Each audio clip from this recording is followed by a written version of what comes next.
Journalist Amelia had promised herself that she would never look back after the ordeal at the Whispering House. The incident left her with more questions than answers, and an unnerving sense of dread that she could never quite shake. Yet, the lure of the unknown and her insatiable curiosity drove her back into the world of dark investigations. This time, a peculiar case from a place called Shaded Pines caught her attention.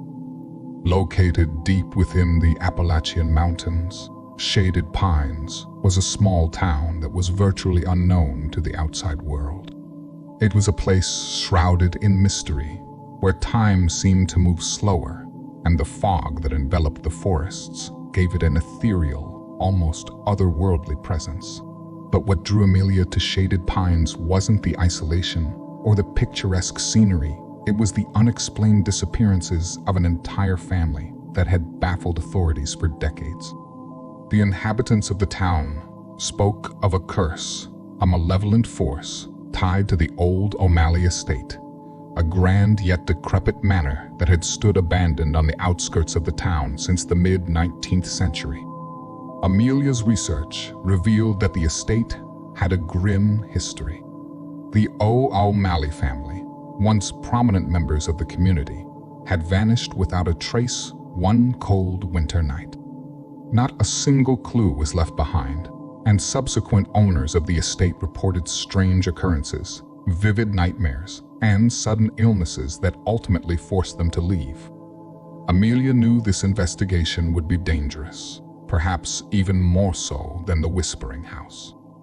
But as she stared at the grainy photo of the O'Malley estate, she felt an unexplainable pull. Something was calling her, urging her to uncover the truth hidden within those crumbling walls.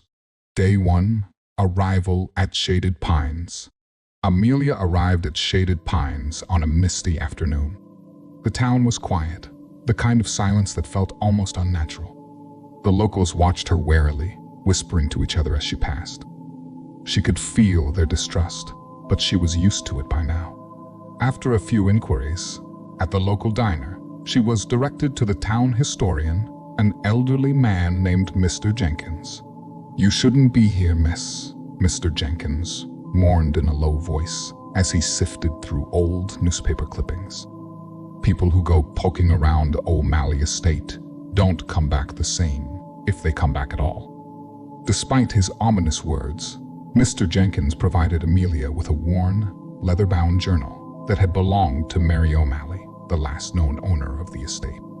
The pages were filled with entries describing strange lights in the woods, whispers in the night, and the feeling of being watched.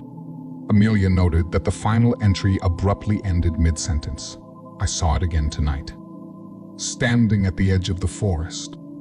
It was that night, as she settled into her room at the local inn, Amelia read through the journal again.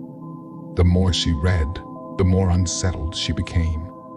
What had Mary O'Malley seen? And what had ultimately driven her family to vanish without a trace? Day 2, the first encounter. Determined to explore the estate herself, Amelia set out early the next morning. The road leading to the O'Malley estate was overgrown with vegetation, and the dense fog clung to her like a shroud. As she approached the manor, she felt a wave of nausea wash over her, a sensation she recognized from her time at the Whispering House.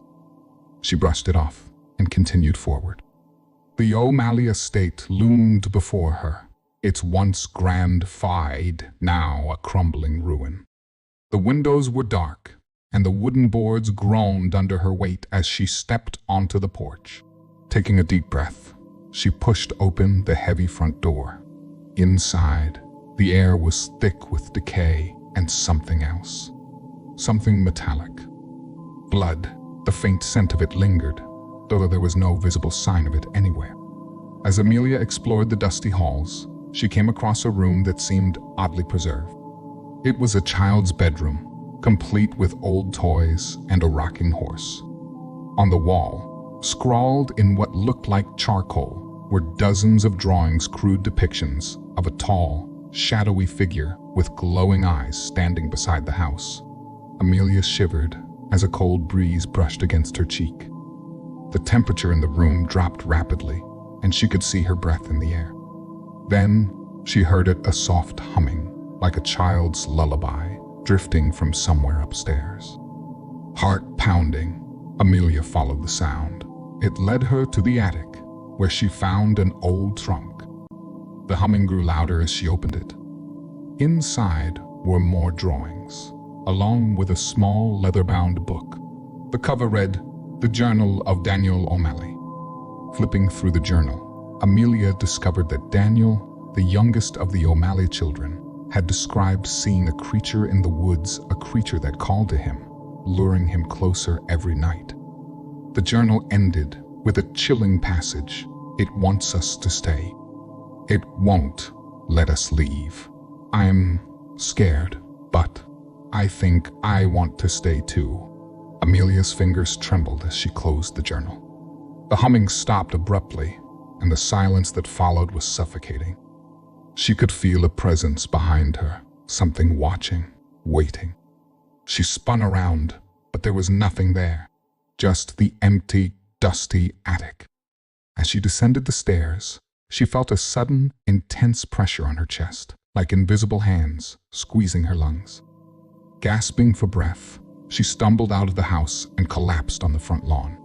The pressure lifted instantly, and she sucked in a lungful of cold air. Amelia knew she had to get out of there, but she couldn't leave. Not yet. She needed to know what happened to the O'Malley family. Day 3, into the woods. The following day, Amelia ventured into the woods surrounding the estate. The fog was thicker here, and the trees twisted unnaturally, their gnarled branches reaching out like skeletal fingers. The deeper she went, the more disoriented she became.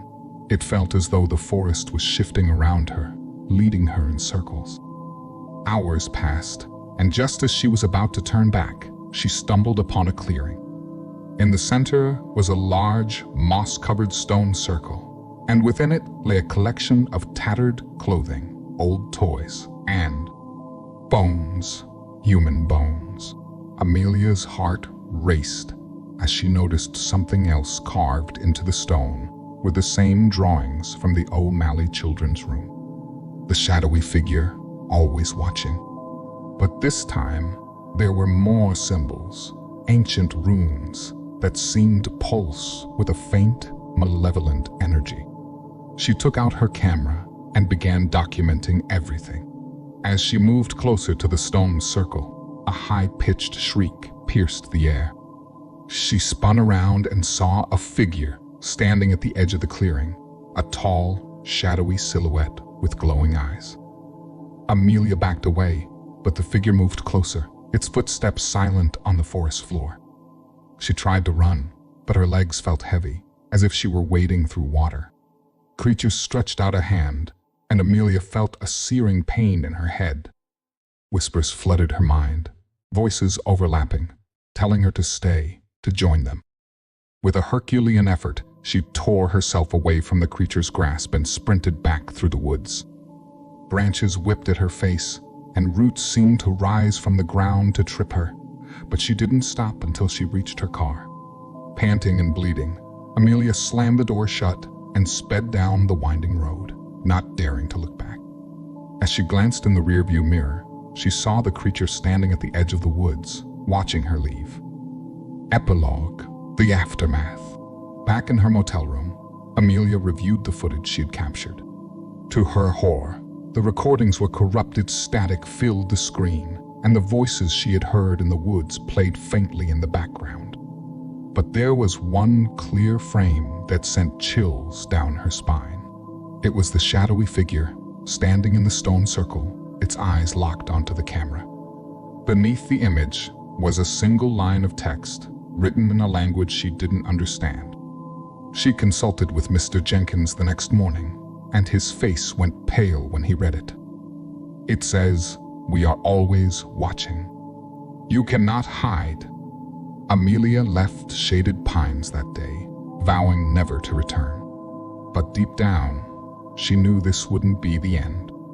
Whatever haunted the O'Malley estate and the woods beyond had set its sights on her. And no matter where she went, she couldn't shake the feeling that she was being watched, that something was following her, waiting for the right moment to strike again.